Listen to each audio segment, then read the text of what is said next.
Hey guys, it's Carnivorous Panda here, back again with another video. Finally, I'm back in Idaho, and I just got all these things approved by export control at Kennedy Space Center. So, gonna give you guys a walk around of some of the launch pads at Kennedy Space Center, as well as the Saturn V facility, where they got the Saturn V rocket hung up on the ceiling, and the Apollo 1 memorial for those astronauts who perished tragically in the Apollo 1 fire. So let's begin. Here you can see one of the camera mounts that we're walking up to. This is where you get the best vantage point of Launchpads 39A, which we're looking at right now. And then over to the side, you can see one of the fuel tanks, probably liquid oxygen or liquid hydrogen. And then there's the other fuel tank. Obviously, you want to keep those apart so that you don't mix them together and have a huge explosion on your hands. Way over there, you see the VAB, Vehicle Assembly Building. And then a little bit further to the right, we have Launchpad 39B, and that's the launch pad that Blue Origin, or Amazon, is going to be using for launching their rockets when they finally have one finished. And those big tall towers you see next to it are lightning rods, essentially. Basically just keeps lightning from hitting the rocket while it's stationed there. Behind us is the camera itself. And now moving on down to the SpaceX facility, which is right next to Launchpad 39A that we saw a bit further away a little while ago.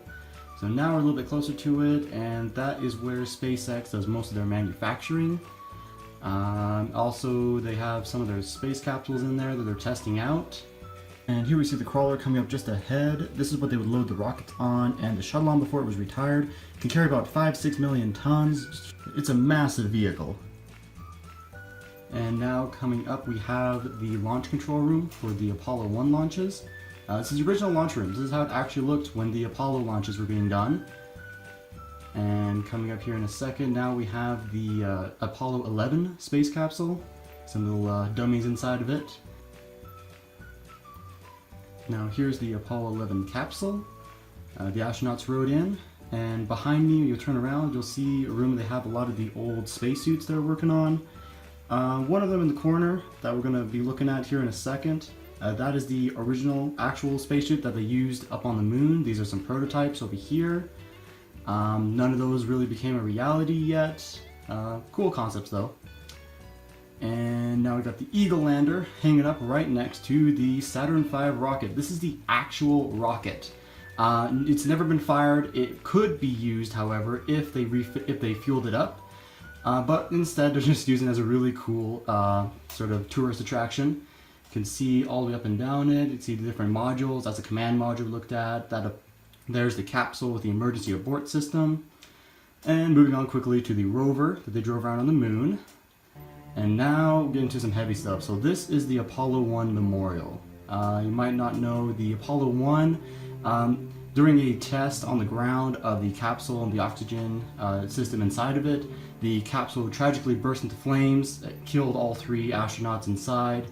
This was really one of the most moving parts of the Space 5 or Saturn V exhibit, was seeing a lot of the memorabilia that they left behind. As this here's a little video of them on their way to the test itself.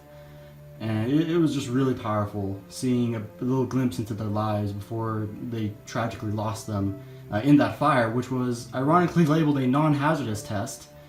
So a lot of mistakes made that day. Yeah. This here is one of the newer hatches that was designed after the Apollo 1 accident. Original hatch was designed to be opened in 90 seconds. This hatch is designed to be opened in 5 seconds. That was one of the oversights that they made.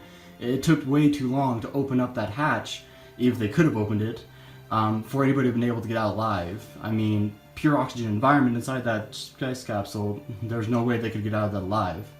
So that there's the original hatches you just saw. Now we're moving on to what was the final sight that those astronauts saw before they got into that capsule. It's called the Hero's Walk.